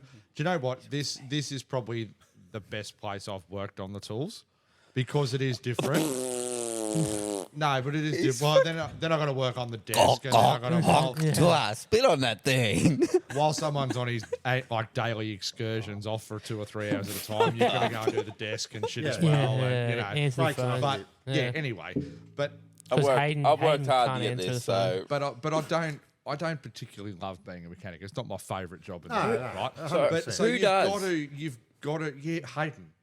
no, he doesn't. Yeah, he fucking loves it. All He right. loves it. Hey, who would buy a car that had a fucking blown up engine, work all day, then go home and fucking just put their engine Okay, in at but he 11 tells o'clock me at to night send for away fun? these cars. Yeah, because he doesn't like carbies. No, that one. That's why I mean, yeah, that's pile of shit. No, but I think that banter, that like making light of a situation, making crude jokes, all Oh, that sort it's of gotta shit. be It's there. all it's just a coping mechanism. It it's is, just it it's is. an escape from Yeah. like, I really don't fucking like this. And that's- and then you make people laugh, and you're like, oh, can I keep making them laugh? Can I Yeah. keep, you know? And I'm the biggest person. If I can take the piss out of myself to make you laugh, I'll do Yeah. it. Oh, I don't care. So what I've you're got no saying is, shame. if I was working here with you, we'd probably get about 3 minutes worth of work done. Oh, Yeah, he- and there'd be some like if there was any form of HR, there'd be like some So, sort of sexual hold on, harassment hold on. laws or- Fuck yeah. it. Right, God. we've spoken about HR before. So Sarah's nickname in one of our chats is HR problem. Right. Alex's nickname is HR department, right? The other day, I did something to Sarah. I scared her, or I said something. I don't know, but something that happens in this Oh, workshop. you scared her. and You nearly killed her the other day. she pissed her pants. Sorry, Sarah. You nearly killed her. I heard the scream and I was like, "Oh, Chris just scared the fuck out of Sarah." Do you know the worst thing, right, is that I had no involvement of that, but because I didn't jump, she was like, "You knew he was there, Andy." She's like, I got half the blame for that and had zero responsibility. Yeah. Anyways, I said something, and she goes, "I'm going to the HR department." And I think Chad was here at the time as well, and Chad's like, "I think HR department just filed that in the bin." There is no HR. I used to Thank say, fuck. I used to say when we were at Said ex-employee, employer. if HR walked in here, we'd be fucked. Yeah. Oh, cool. What about? I can't even Nicknames go on the about boards. nicknames on the boards. Yeah, Yeah. like, well, we've got nicknames on the boards up here. What am I? No, which one am I now? You've been changed to a You- certain other name now. You'd have to be changed. Well, we got. The name we'll call me all afternoon. Come Fuck off, Monday really? morning. Yeah, Yeah, come yeah. Monday morning, that's happening. Unless you change your attitude. Starts with D. You know, good hard Yeah, work it's one of the yourself. Ds. Yeah. It's not David, is it? No, No, it's not I didn't, David. but it's got, but it is DA. Yeah. Yeah. Just because I left, I told you what I was doing. I was You've left taking a car back. every single day He this likes, week. he likes to go on little excursions, and because Chris is like all shining and then follows it, like if he sees a butterfly or a fucking dragonfly or anything flying or shining, Fall over. he's flat out. If he sees a fucked. plane, he's chasing He it. just forgets where he is. Yeah, he'll end up at fucking. End up Raymond Terrace chasing yeah, a plane. yeah, just going, ooh, plane. Yeah, he's hard work. So I'm just gonna put my notes in for the pay next week. Yeah. You pay Andy, do you? Yeah, I don't. I don't. Just change it to a don't come Monday letter. Well, hold on. Get here on Monday. What are you doing here? How long you been here for now? One. Is probation over yet? Oh. No, I don't. I really like working here. Did you hear that part of the podcast? Yeah, no. How's that? If Brad was here, I wouldn't get any work done. We I'd get be well, we get shit time. done. We get shit done. When we have to get that, and that comes back to that too. When you go, okay, it's 3:00 and there's still fucking a couple of cars going on. Let's switch on. Same as it said employer when Yeah. they just keep feeding them through. You'd have to you have to dig deep and just go right, no fucking about now, whatever. And then 415, 4 tyres and a wheel alignment. Grumpy Andy would come That out fucks and be me like, over. "Fuck, get this done, get No, this it done, go fuck yourself, bro." And they'd be like, "You don't run the show, I fucking do now because you're not fucking doing it. Get out, go, right? And it'd get done. Yeah. The problem with that said employer, like you said, though, was that if you took initiative like that, it wasn't seen as a positive, let's do something with it. It was how much can we exploit this before the wheels fall off it. Exactly. And then the whole time, I swear their business model is who are we going to replace him with? Even when he's doing really well. Well- when he finally wakes up to himself, or we go, he knows too much. Yeah. Who's going to replace him? On that, mate, at the moment, our trade is literally in dire straits with, who's available, who wants to keep doing The it. thing is, And- why would you? Like, I mean, I've left this. I've been doing this since 2004, right? Yeah. But I've left twice to go and pursue another career, which I really like, but the hours don't suit Yeah. my family, right? I have 6 kids. The hours don't suit being a family man, right? Yeah. So, but the money, like, so both times I've left, I've gone to do civil work. Yeah. You could walk in as a 17, 18-year-old kid and literally not know how to spell your own name, and you could get paid $60 an hour. That's why you got employed. Literally, like we used to have one of the labourers, and he was covered in tattoos, and the foreman used to say he's got left and right tattooed on his hands, so he knows which one's what. Right? He was dumb as mud. And he was on $75 an hour, and he It's not a literally. fucking bad Yeah, I idea. was gonna say, it's not a bad idea. I I think get it. he just went over in his head, breathe in, breathe out, breathe out. Otherwise, he would have just fell over. Yeah. Right? Yeah. How can you compare that to come and do an apprenticeship, son, and we'll pay you fuck all or Yeah, nothing? yeah. You've got to buy heaps of tools And get treated like Yeah, shit. get treated like shit, and then at the end of it, go, "Oh, I work on cars." Yeah. Like, how you're not selling. And on any that of it. note, we are looking for an apprentice. if you're heaps dumb, That's what I was actually going to say. That, like, at the moment, it's probably like we used to flood those TAFE rooms. Like, Yeah. the intake was massive. Like, and it's always had that stigma. Like in the trade industry, like out of all your trades, the mechanical industry has always been the red-headed stepchild, if you want to put it that way. It's the dumb fucks Like, and everything. Well, yeah. out of all my You mates, mean Andy? out of all my mates, where like I've got like in my Happy. that sort of group of friends, Yeah. a builder, roofer, like plumber, electrician, so all trades, Yeah, right? I'm not considered a tradesman. Yeah. Even though, like, I'm one of the only ones that actually has a trade license in my wallet, right? And my toolbox is a lot more than you know what I mean. Like, Yeah. like they've got, my electrician mate probably be balls deep in about $2,000 worth of tools. Cool, man. But Like, see- that's a socket set. Like, I've said it all before, right? If it wasn't for us, the world would stop. 100%. But yet, But the problem with the apprentices that you got coming through now is, so when you were saying that our generation of tradesmen, and not all of them, but you went for that job and you were like, give me 2 weeks and I'll show you what I can do. They'd be sitting in that interview going, you can pay me this much or I'll fucking walk out that door right now. Yeah. There's that, you pay me and I'll do it. No, you show me that you can do the work and I'll pay you accordingly. Like, it doesn't work the other way. It doesn't work like, just throw money at me and then I'll do something for money. Like, Yeah. And I think that's got a lot to do with why the automotive industry is where it is now, is because these young kids coming through are looking at all of us guys, because we're now their dads, yeah. right? Like, we're now at an age where these young guys are basically, we're old enough to be their dad. Oh, 100%. So they're looking at us going, well, he's never been paid awesome money. He fucking complains about it all He the time. freezes his tits off in winter and sweats his arsehole out in summer. And, Got a caffeine addiction. smashes his hands to pieces and sits there scratching his head all day. smokes a 'Cause- pack of Durries and because- drinks a carton of V's. Oh, I miss them. Because how many people out there honestly think that, like, it was the drop out of school job, right? Oh, go and be a mechanic. You're done. I remember No worries. every one of Shout out, my me, me. every one of my teachers was like, you need to apply yourself more, Andrew. I was like, no, I've got an apprenticeship lined up. I'm good to go. Yeah. Like, my math teacher at the beginning of year 9 went, maths isn't for you, son. And I was like, right.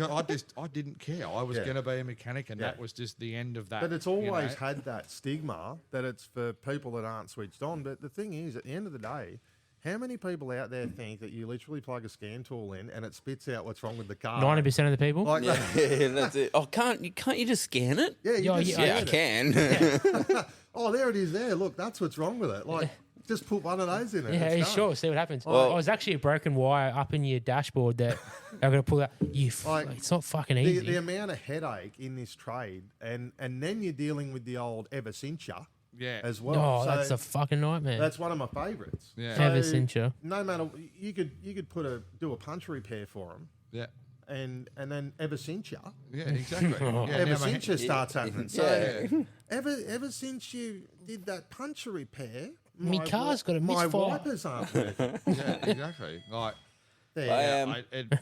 it beggars belief. Like, it is a like, and I think the difference is that if it was a builder and you rang them up and went, oh, like ever since you did this, this is what they'd be like, Get fucked. fuck, not my problem. Yeah, go Yeah. and get fucked. Yeah. But you do that, and that can't. Oh, happen. Google reviews. yeah. And particularly when Facebook. you've got a workshop, because I know where to find you. Yeah, you'll be you're here 5 days a Not week. me, apparently. You can, No, you won't find Chris. Everyone else just gets blamed. if you're a plumber or an electo, you just block the number. Exactly, yeah. Off Just don't go to that street ever Yeah, again. Off you go, yeah. Yeah. No, Just put it in your it's- blacklist But street. sooner or later, they're going to head down the workshop and go, hey, ever since you did my wiper the- blades, the my problem- blinkers don't work. The problem with this trade is that unfortunately, the only people that are going to go into it as apprentices are those people that are die hard. That want to do it. Yeah. Yeah. Yeah, they're not just or doing it. like work for the dole. And then the problem is they're going to have the same. I don't know if you had the same problem, but I did. Like, I loved cars when I was young. Yeah, yeah. By about the age of 25, Fucking a hate good 'em. car get you to the pub. Like, I drive it. All my cars are Toyotas because they work. They've all got wheel line You know, issues as well. They all end up at the yeah. pub. Yeah, they turn left every time they see a bottle shop. Like, there's something But wrong with them. all jokes aside, like at the moment, like, and let's face it, we don't know where this trade's going with EV and hybrid and all that stuff. We don't know. Nobody knows. Hydrogen. They think they know, but nobody knows, Yeah. right? It's probably not a bad time to get into it. Oh, 100%. Do you know what I mean? Like, really, because Well, yeah, at the end of 'cause- the day, Yeah. we're all leaving in droves because we've been doing it for so long, and it's hard to find a spot like this to work where you got a nice, clean workshop, a decent boss, Only because of You him. get, you get yelled at when you fucking clean the approachable workshop. 'cause you guy. yell, apparently. and an approachable person that's worked other places and Yeah. realizes how things can be, and he doesn't want it to be like that. Yeah. And he doesn't want his staff to feel how he has in the past. So these are all things you learn from and take. Oh, 100%. Like, looking at it that way, it's probably not a bad time to get into this trade and just as a freshie, like as a young kid, because But not many Well, people we are talked doing I- about can I that. throw we this- talked about that a couple of podcasts ago about like the say our age now when fuel injection come out went like, oh fuck, like what's, Yeah, what's yeah. this about? Yeah. Yeah. If they come in now, hybrids sort of there and just sort of EV, upcoming and they're EV still and- Yeah. keen to learn and whatever. I personally on the whole hybrid thing, I think it's the diesel of the 80s. You know how diesel Yeah. cars tried to come through in the 80s and they sort of a few come through and were like, oh, this is good. And then they went, nah, fuck that. Yeah. Yeah. And then they come in droves 20 years later. Yeah. I reckon that's what's going to happen. When Yeah. the battery capacity becomes equivalent, Yeah, maybe. maybe. There's no disadvantage otherwise. No, Your main disadvantage is range. Yeah. And If you can drive to Queensland MGs. on a charge, yeah. then why wouldn't you own a fucking electric so vehicle? one of our customers got an MG, right? One of those little electric vehicles. Yep. Took him like 8 hours to get to Coffs Harbour. My Corolla would do it 7. Like, Look, I get it. I get their way of thinking, but for me, it's got to be logical. Like it's got to make sense. Like it's to me at the moment, electric cars are like, you know, when you're a kid and your mum said, "Everyone's coming over, go and clean your room," and you just got everything and shoved it under the bed. yeah. Like literally, you go, "Fuck yeah, I'm just going to chuck all this shit under the room. Mum's not going to come and check. My room's sweet. Fucking happy days. I'll deal with this tomorrow." Never again. And then it's the same deal. Like at the moment, they're trying to mask these green energy, but at what cost? Like they've got to make the car. They've got to. Yeah. still gotta It dig costs this- more to Exactly. get the Yeah, and then you've Dig- got to turn up to the charger. Hope it's working. Hope no one else is there. Yeah. Read a Look- book look for at an it. hour. Look at, like, you know, for the people in the audience that are old enough to know what a payphone is, Yeah. how many times would you go to a payphone and be like, oh, fucking broken? Yeah, yeah. Like, Yeah. Same thing. But do you honestly think that people are just going to go, oh, EV charger, I'll leave that alone? No. They're going to be like, like, Look at this fucking cool plug. Look at this. yeah. I'd hate to no, inconvenience someone. no, exactly. Yeah, wouldn't you? Imagine the very thought. Like, Yeah. You know, The youth of today. Andy on the way home from the pub. Oh, I'm straight into one of them. It wouldn't even be open by. I wonder if it'll charge me. Look. Yeah, Yeah, 240 volts are up there. yeah, right up the doot. Do it. Do it. Do it. You love that word.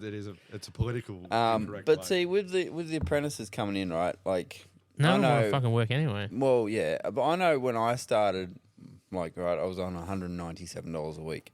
I don't know, like, I haven't really looked at what first year apprentices get anymore, but I'm gonna say it's about $500-600.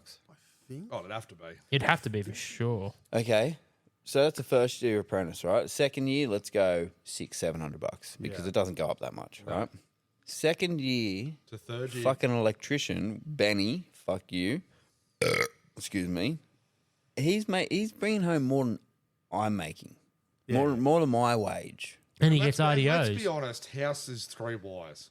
Fucking oath. Like, Yeah. there's I can not do that much- shit. There's not much more. I can't tie my shoelaces, and I can work out 3 fucking wires. If you can wire a car, you can wire a house. I can't Although- wire a car. I had a customer come in the other day, right? And it was that one for the body lift on the Hilux. I had a body lift on a Hilux, and he needed to take it out. And I told him, I said, mate, listen, it's Oh, it's the going to cost defected one. Yeah, it's gonna cost you like a full day's work, about $1,500. And he went, oh. He goes, do you reckon I could do it myself? And I said, what are you? And he goes, I'm an electrician. And I said, do you reckon I could rewire a house? And he goes, yeah, probably. And I said, yeah, I probably could, but how long do you reckon it'll take me? And he goes, oh, I don't know. I said, probably 6 months to do the whole house. And he goes, oh, it wouldn't take me that long. And I said, exactly. Yeah. Yeah. yeah. So, you know, if you're going to go home and do it, give yourself 6 months. Look, I don't begrudge anyone for making good dough or anything like that, but I just think that maybe this trade's at a point where The money needs it's either to. got to step up or like the people just aren't going to do it. No, Like, it did it's- die. No, and that's the thing. But it's also too a big part of, like, if you had an apprentice start here or at a a workshop that has a good culture to start with, and that's going to give them some work to do. Yeah.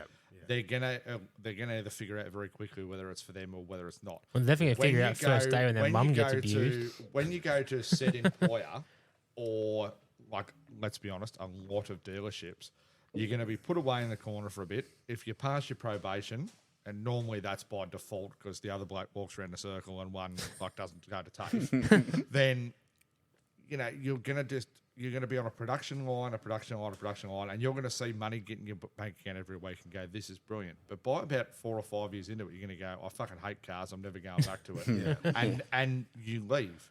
So I think a lot of it too is those ones that are really keen finding the workshop that's going to teach them stuff. Yeah. That's Well, gonna- see, that's like when I did my apprenticeship, and I did my apprenticeship for a well-known name on the Central Coast, but is now owned by. Yeah. No, it's not. Yeah, it is. No. I'm sorry. I'm just throwing you out. Fucking what?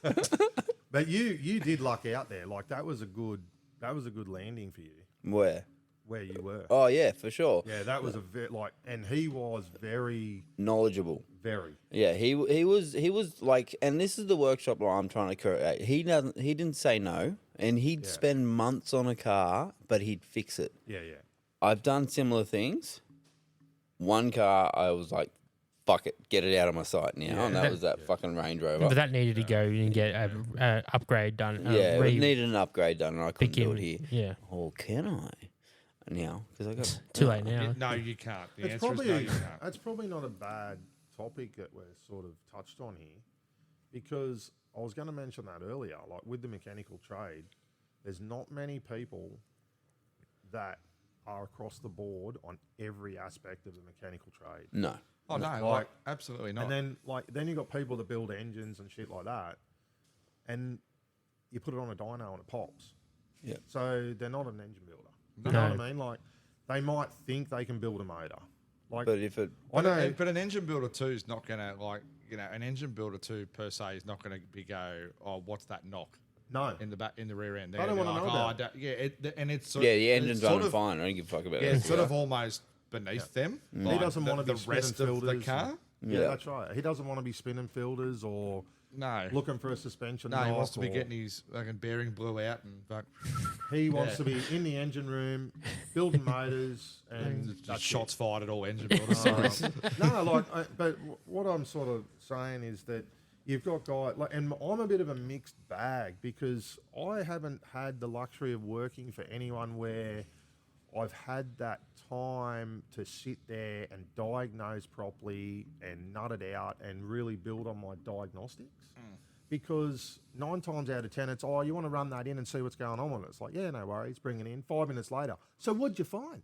yeah. It's like, for fuck's sake. Like, Well, you There's can't still an- diagnose there's the car still in 5 minutes. I've So looked there's at still it an for engine 5 light fucking on in minutes. 5 And then it's like, Yeah. oh, well, fuck, like, oh, we've got to get through all this. Like, so just put it over there. Oh, okay, no worries. So we'll just sit that over there and revisit that later. As I would say, Like- just shelve that one. Yeah. And then what ends up happening is you get all this broken time on it.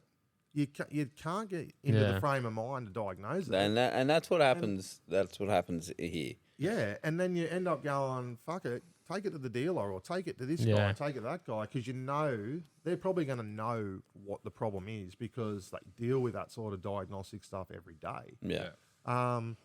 But my time has more been, general mechanical. Like I would say I'm far stronger with mechanical work than my diagnostic stuff. Yeah. But then how many techs out there don't want to get dirty hands? They just want to sit in the car Yeah. with a And- scan tool and What are you looking at me like for? they just I want got to sit dirty there with a hands. scan Yeah, you tool. fell over. Whereas I'd rather be standing at the press doing pressing something or Fuck that. You know, I'd rather be hands on Yeah. and actually fixing a mechanical So, issue. so you'd rather someone come in and say, "This needs that, do it." Yeah. Yeah. Yeah, or, that- or this has got this going on. Can you have a look at it? Yeah. No. Or if it's coming in with an issue, I'd love the luxury of being able to sit there and actually spend the time and nut it out. But as you know, in a busy workshop, you don't have that. You don't have that time. And one of the worst things that a customer can say to me when they bring a car in here is, "No time frame." Fuck. Yeah. All right. Yeah. Oh, I'll get to it when you get to it. I'm not. I'm not in. I'm and not then in you a get a phone rush. call 2 days later. You got to that car yet? I've Nah, had- sorry, brother. You said get to it when I can get to it. I haven't got to it yet. Yeah. Sorry. Oh, fuck. I need it done tomorrow. I'm like, Yeah. you didn't fucking tell you that. You said get to it And when not you only get to that, it. when I say to a customer, "Listen, you can drop it off now," but I don't know when I'm going to get to it, and then they ring 24 hours later and go, "Oh, how'd you go?" yeah. But sooner or later, you're laying in bed at night going, I've got to get that thing out of my life. Yeah, it's happened quite a You lot. know, and then you're like, Remember that Mercedes van? oh, and mate, you get like 3 or 4 of them a year.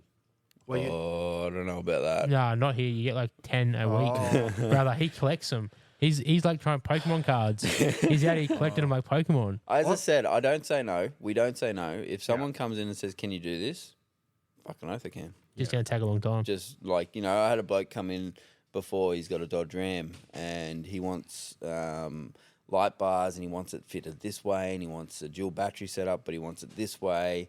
And I said It to looked him, like a headache.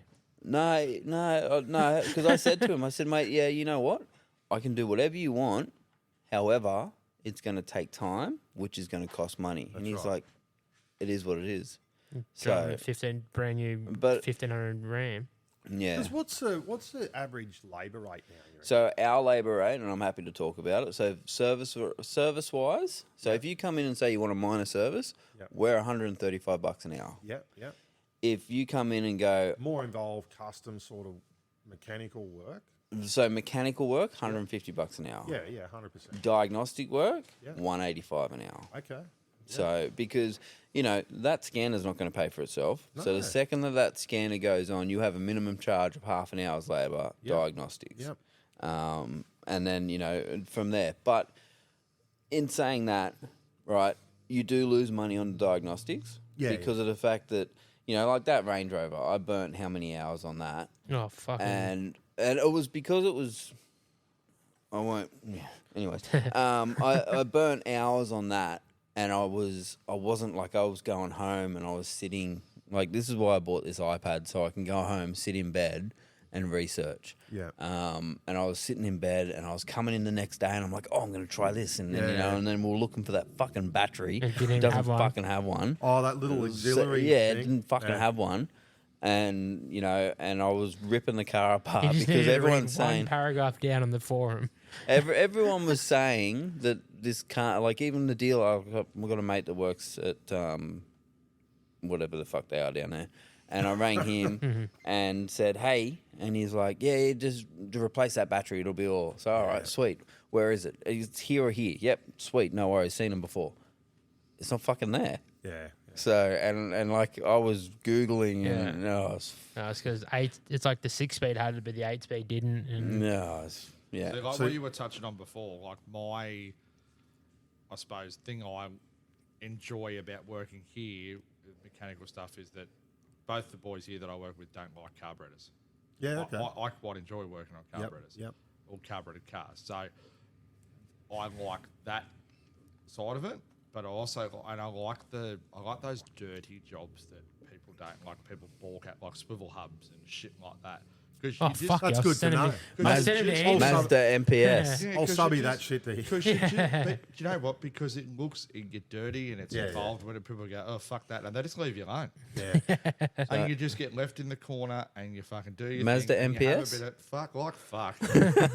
That's not swivel hubs, bro. No, that's not. There's fucking no part of that. That's fucking. You should see that thing. Oh, it's a fucking dog's breakfast. See, my day, like obviously I work on the cars through the day at work, but then my biggest thing at home is the bikes. So I do a lot more bikes than cars. Yeah. So not so much as like engines or getting too far into it, but like just general servicing, maintenance, But you got a hoist at home too, don't you? Yeah, Yeah. yeah. He's got a so- mad workshop set up. See, Yeah, I don't want a bar of vehicles after work. Uh, I don't want a bar of them at 8 o'clock. I I'm- especially don't yeah. want it at 4:30. I'm like- RC cars and kids. See, I don't mind doing work outside of my normal hours, like helping out friends and family and that sort of Yeah. stuff. But I get more of a kick out of working on the bikes, yeah. like more as a hobby side of things. Yeah, I used to do it for a little while on lawnmowers and stuff. Yeah, yeah. Just I get a little bit extra money and stuff like that. But again, that wore very thin. Yeah, yeah. Like, you know, Yeah. yeah, I'm hearing you. yeah, I'm hearing you. yeah. And I think I'm doing it sort of. I'll get to a point where I go, okay, That's I enough. think I can put that behind me and step away from it. Yeah. But I've always done it literally from day dot. Yeah. So yeah, like I have scaled it back as far as taking on what I take on, but it's more the bikes and stuff now. Like I do all my own tyres and all that stuff at Yeah, home okay. because I just don't trust people to touch my shit. It's hard. Like Yeah. I had one person, yeah, I just don't, particularly when it comes to my bikes, I just can't trust them to touch my stuff and give it back to me how I want it. There's you know? very Yeah. there's very few people that I would trust to work Touch? on Hang my on. cars. Oh no, no, what? there's not many people I wouldn't touch. No, Yeah. there's not many people I'd trust to work on my cars. Really, like they work here Yeah, yeah.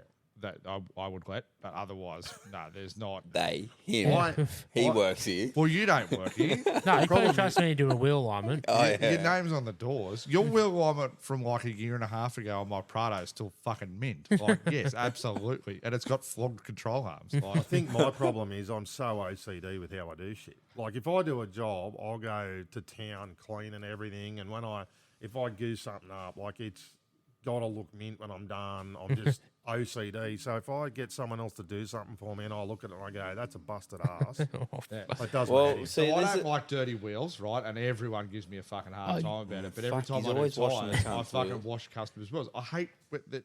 Like, you've not done just new the tyres outside, on it. like the inside as well. He takes off the tire machine, takes you on the front, Washes gurneys the them rim. basically. Like you've just put new tyres on someone's car and you're about to put tyre shot on them, and you've got you've Yeah. got dirty fingerprints all over their wheels. Like if you did that on an engine, you'd be shot. Yeah. People can actually see Yeah, the don't wheels. put tire shot on an engine. Most people don't know where the bonnet release is. They're not going to look under there, but they're going to go, oh. And do you know what else it does too? That I love when customers are like, oh, now I have to wash my car now. It's sucked in. Well, what about like the amount of people that come in here and go, "Did you wash my car?" No, we just shined your wheels. Yeah. Right. But then I got a Google review, 3-star Google review, because we didn't clean her car inside and out, and I'm like, What the? That's not a fucking. I've never once said Advertise to that. anyone that we will clean their car. Never once. The people have come in and gone, "Oh, my car's really messy," and whatever. But you really, like, particularly when you're dealing with customers, you really do learn about personalities. 100%. The biggest trade I reckon, because I've worked at a bit of customer service in this trade, that if they've got a motorbike or a boat or a caravan or a motorhome or whatever, they will throw money hand over fist at that. Yeah, yeah. And yeah, especially dirt bikes are the worst, right? You take it out for a half an hour ride, put it on a trailer there each way, you'll spend thousands on that thing. Yeah, yeah. You need a $300 service, additional service on your vehicle that you use for work and Yeah. leisure and every day. They won't and do it. fuck, the sky's falling in. Like that fucking shit box, rah, rah, rah. Like, no, you drive it every day. Like it's most people's second biggest investment. unless 10,000 you- k's yeah. overdue for a service, and Yeah, but like the people with a Ranger with a jet ski on it will begrudge putting like a cabin filter in their Ranger, but they'll spend Yeah. $4,000 on a fucking jet ski Yeah, service. yeah. I Yeah. don't get it. No. Yeah, But it's mentality. people's priorities are Yeah. just all ass about. Yes, 100%. Well, fuck, there was something else I was going to say. I forgot now. How are we going through your questions there, Dan? Well, mate, the we've- questions, we've smashed the questions, we've man. smashed him, man. You've answered everything. Well, It was been awesome. Yeah. What, you told me there was going to be an inappropriate question, but there wasn't. I don't. Did I say? Oh, that? what colour's your underwear? I don't have You- any on. Oh, Inappropriate. I don't know. Better. I didn't say it was going to be anything I'm inappropriate. flying at half mast now. shit. I saw him. He looked down. He was like, whoa, yeah. Yeah, you This won't, would really turn you into won't- what the gym guy thinks we get up to in here. If that happens. you won't see it at full mast either. I looked over. I looked over. He gave it a flex. Oh, That's what I was doing on the toilet. I was rubbing it up, Yeah, make it look a bit better. fluffing it. Yeah, fucking hell. Fuck's sake. No, well, this one's been a good one, I think. It's been a great one. It's been very serious. It's Yeah. been good. We've a had a bit bit of laugh. serious at Yeah. the start there. It's a very serious topic though. We need to get out of the way, I suppose. But whenever you're feeling like you want to get out of the house on a Friday arvo, man, just Yeah, pop in. Come and chill out at Tailored Automotive. yeah, That's yeah, it. Pop in, come- have a chat. Yeah. That's it. Let's like this Chris started. might not be here. Me and Hayden will be here, and Dan will probably be in here running around. But Chris might not be here. He'll be out doing something. Getting an his nails excursion. done. Yeah, on an excursion. Yeah. Chasing those squirrels. You can never catch You're them. looking at me like, what a fuckwit, but he knows I'm right. I'm not arguing with you.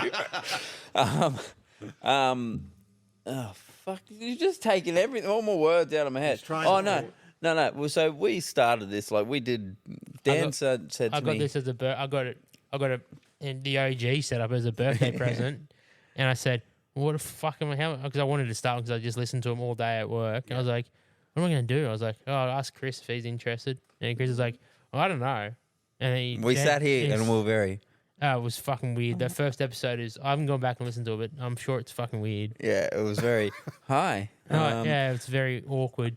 And then we tried the whole we'll have tool time and Yeah, tried the tool topic. tag. Yeah, it but didn't fucking work. and and- then, yeah, but have you got any tech tips? Tech tips. Any tech tips? Don't leave your car in gear on the hoist. Yeah, no, let's not That's be a doing that. Yeah. that's a That's fucking a- big that's a one. good safety tip. Window down, car in neutral. 100%. That should be the first thing that gets pumped into an apprentice's brain when they fucking walk into a workshop. Tips. What about like just a general advice thing? Yeah, you 100%. fucking go for it. The mic is Mate, yours. You know, one thing I always teach a new apprentice when he's doing a service, pop the bonnet, take the oil cap off. Yep, Right. that's put it Take in the latch Fucking oil cap off straight away and sit it where you can see it. or in the latch. So if you go to shut the bonnet, Yeah. Doesn't shove. you're gonna have to buy a new Because 710 sure cap. as shit, they're going to do their cap check and go, yeah, I got oil in it. Every time. And I tell them, and they go, well, why do you want me to have the oil cap off? I go, because when you stand here at the end, right? You go. And I'll get to that when I teach you all that first. Yeah. But when Yeah. we get to the end, we're going to stand here. We're going to look at the engine bay and we're going to go, right, I've got the cap on the brake fluid. I've got the cap on the radiator because that comes in handy later on. I've got an air filter in there and that's all The clipped down. box is Secured, secured yeah. and then not going. Yeah, we've made sure that the belt's not hanging off it Yep, and we've even put oil in it yep. and the So- cap's back on. So one thing I do is I take the oil cap off. After I run a flush in it, oil cap comes off, sits in the latch. Yep. I do Right. the same thing. And the dipstick, I pull it out. Some of them are fucking Yeah. pricks and always fall back in, but I pull it out just so it's up a little bit. Don't do that on like a Renault Master because the fucking dipstick is like connected to the oil filler tube. So if you fucking leave Oh, the it shoots dipstick it out, out, yeah. fucking pumps oil. So out. you know another Like a bad time. the old Bad time. the old Shit Toyota. I've done Friday, it. Friday Arvo 345. I did that. What a fucking night. And fill Remember up the old Toyotas? Oh, Right, yeah. where you pull the spark plugs out and they brought out those little metal tubes. Oh that yeah, was in like it? the old slant, the 7Ks, the slant. That's don't the one. Don't, Don't fill them up with oil when you got the spark plugs out. Shit time. Mate. Oh, That's the very SVs. yeah, SV21? No, not the SV21. like Like Toyota Town Aces, and Corona, shit that. like Oh, yeah, Slab yeah, to yeah. slant. The earlier. earlier, yeah. Yeah, yeah. So Yeah, you they had pull the the plug tube. out and they pull the tube out that's Yeah. got a little O-ring around the it. top. Yeah, if you've got them out, don't put oil in it. Yeah, I know what you're talking yeah, right. Yeah, shit Fuck, time. Yeah. motor fills up real It's quick. a quick way to shut the gap on your Like, plugs. you're checking the oil going, where the fuck did that oil go? Oh, fuck. It's a good way to gap them, Dan. Yeah, good way to gap them. Fuck you, crease me sometimes, Andy. That's gold. Good way to gap this spark plug. But yeah, no, that's probably one of the first things I teach them. But like, I don't remember that one. My first thing to teach them is that I teach them my routine Yeah, of yeah. doing a service. Yeah. So and teach them that you don't have to copy my routine, like the oil cap in the bonnet latch. Like I do that. I'm like, you don't have to do that. You just you learn my routine, and then if you don't like my routine, change it. Yeah. But you can't get good at something until you have a routine. Then once you're good at it, you can then be quick You at can it. make your own changes. Yeah. Yeah. So, but you've got to learn it, perfect it, then reduce your time. Yeah, And yeah. that's the way you become efficient at it. But Yeah, yeah. So- you've got to. My routine isn't Chris's routine. Yeah. But we could do a 10K service on a Corolla in the same time because we have a routine. Yeah. It's the same thing. The first year apprentice will take 4 or 5 times longer, but over time they'll Yeah, take yeah. the all cap off and put it in the fucking boot if that suits them. Now, That wouldn't be a good idea, though. No, far from ideal. I know that like our listeners won't be young kids wanting to get an apprenticeship, but if there is anybody out there who knows their son wants to get an apprenticeship, Tell them not to do it. tell them to learn to drive manual. That is the only thing. absolutely. When it comes to an apprentice, I was speaking to my brother about this the other day. I said, we want an apprentice, but I want one with a license. Has to and have a I'll- license. and has to drive manual. Yeah. Yeah. Yeah. Like 100%. that is the only thing, because I don't want to be sitting there and I had to do it at said ex-employee. Teach him how to do it. Not teach them how to do it. Go, oh, can you go and bring this car? And they walk out, and they walk back in and go, oh, it's manual. Well, For I had fuck's sake. I had a mature age apprentice at SEDEX employee, and they could ride a motorbike, right? Oh, So they had the manual ability, but couldn't drive a manual car. How? It's fucking harder to ride a motorbike than it is to drive a car. Like it just fucking is. Oh, fuck. But couldn't like. So Yeah. you understand the friction point in that, Yeah, yeah. yeah. So it's the same in a car. No, it's not. Okay, but it is. No, Probably it's just But not. you tell Ah, me, fuck me. you tell me how many young kids now, like you tell me how many learner vehicles out there are manual. Well, there'd be nothing appropriate, like a modern-ish car appropriate to drive. That's So a manual. the first thing my grandfather taught me driving a car, right? When I was 14, and he lived on a hill, and he parked on the hill, and he goes, right, you get in and take off. And I was like, I don't know how to do it. And he's like, you get in and take off. And he's like, give me your watch. I was like, sorry? And he's like, take your watch off. So I took my watch off, and he put it under the back tyre. And he's like, you roll back, you squash your watch, and you fail. And he's like, if you take off, keep your watch, and you pass. How many watches did you go through? No, I went through his clutch pretty fucking quick. I kept my watch. But the joke, it was years later that I was telling that story to someone, and I was like, he bought me the watch. Like, joke's on him. He probably didn't. But I rode the fuck out of his clutch, but I took Yeah. off. Yeah. But that's not, because most people's cars now is a fucking automatic Toyota You Camry, just- and that's what the kids then learn to drive in, Yeah. and then You just don't see a manual anymore. Like, well, it's a millennial anti-theft device. I mean- they go to break into your car and go, ah, fuck. Well, they're saying to teach kids not to be on their phone and fiddle with shit. Fucking teach them to drive manual car. I had to before However- my pop would let me go for my license. I had to learn to roll a smoke and drive a manual. Before he let me, he goes, I'm not taking it to the RTA. yeah, Yeah, mate. not happening. If you can't eat a large Big Mac meal and drive a manual, A, at the same time, a kebab, you're done. a kebab. That was my thing. I could eat a kebab, not spill any lettuce.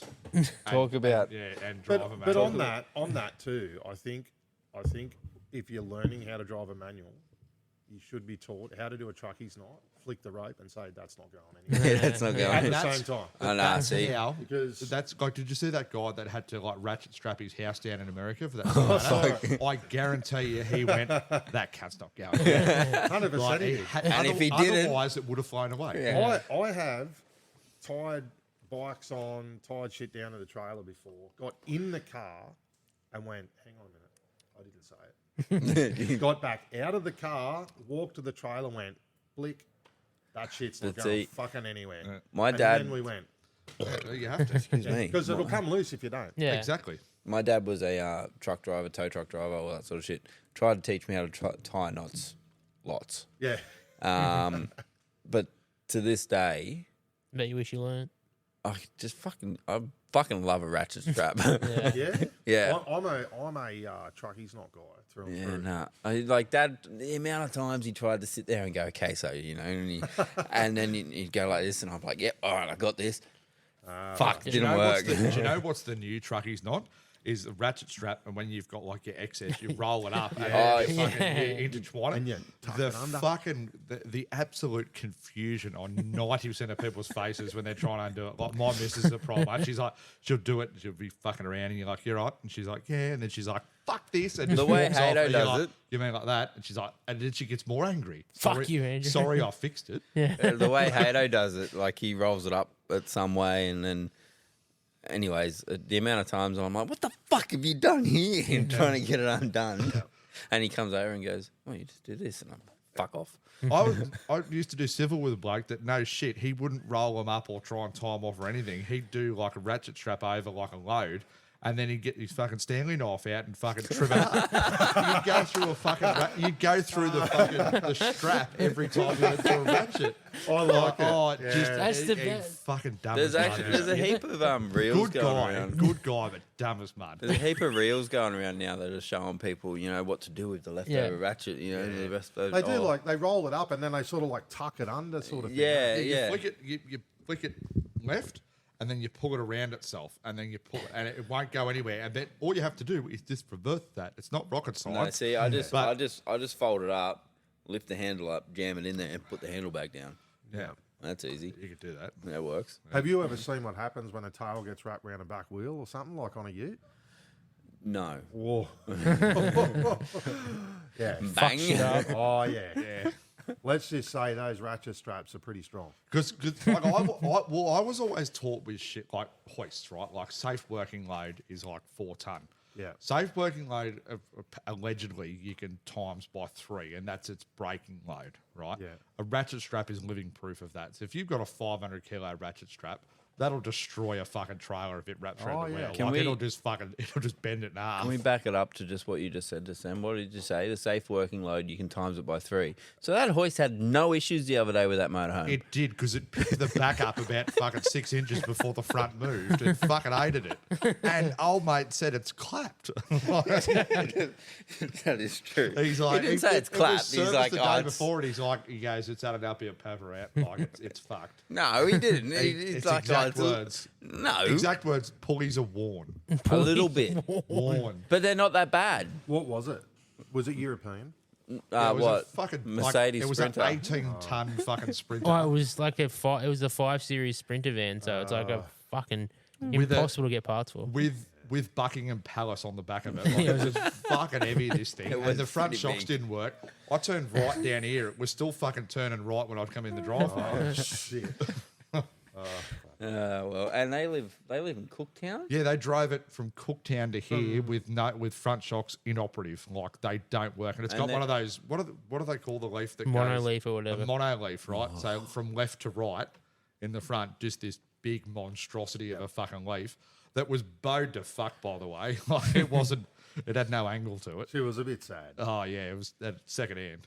You had one of those and it was snapped and it was a fucking pig to get no, in. It was the Iveco. Yeah, Iveco Fuck, is it the was- same thing. I It think. was sketchy to get in because, for one, I couldn't put it all the way up on a hoist because it was a high Yeah, Iveco yeah. van. So I'm on that little seat that you fucking broke. I'm on that rolling around underneath it. Like a midget. And I let Body shamed. I let something like fucking it went twang at one point and fucking shit flying everywhere. You're like, fuck. But imagine the sound that spring would have made when it let Oh, go. and they like, just was like, oh, it just drives funny. balls. Yeah. Like a shotgun. Yeah. They just drove in and went, oh, it just doesn't feel right. It's just sagged on the left hand side. Yeah, and I look looked at it, I'm like, it doesn't look right. it's Just on the piece. down 100 mil on the left hand side in the front. It doesn't look right. Yeah, it doesn't drive fucking right. The noise it would have made would Sitting have on been the- astronomical. Yeah, sitting on the bump stops. Some of the times some of the shit you see and you go, what do you mean you didn't hear that Yeah, fucking noise? I'm like, what are you talking about? You just kept on driving? Yeah, like call a tow truck? link pins and a Falcon. Yeah, Yeah. I had a girlfriend.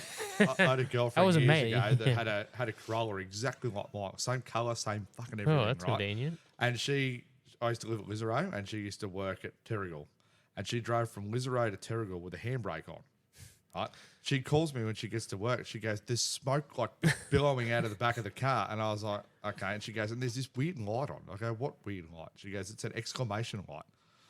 I go, "That's your handbrake." And I go, like, take a picture inside. I goes, the handbrake on? She goes, no, I'm not stupid. I'm like, take a picture and send it to me. It was up there, the fucking roof lining. Did you take it with a potato? Like, I don't understand. Like, how did you not know? Oh fuck! It's not very. Car's driving like I shit said as to her, well. I go, was it slow going had up no Henry Perry power. Drive? And she goes, I didn't notice. I just fed it. What do you just fucking kept. mean? My My back foot wheels, into it. my back wheels are glowing red. Yeah, the smoke billowing. I'll never get the smoke billowing out of the back of it. Fuck me. The smell. All right. Well, I think that's That's the it. longest podcast ever. Yeah, there we We've go. ever done. Thanks, Brad. Thank you so much Thanks for for coming having down. me, boys. Thanks, No thanks problem. for coming. That was Welcome back anytime. Yeah, go for it.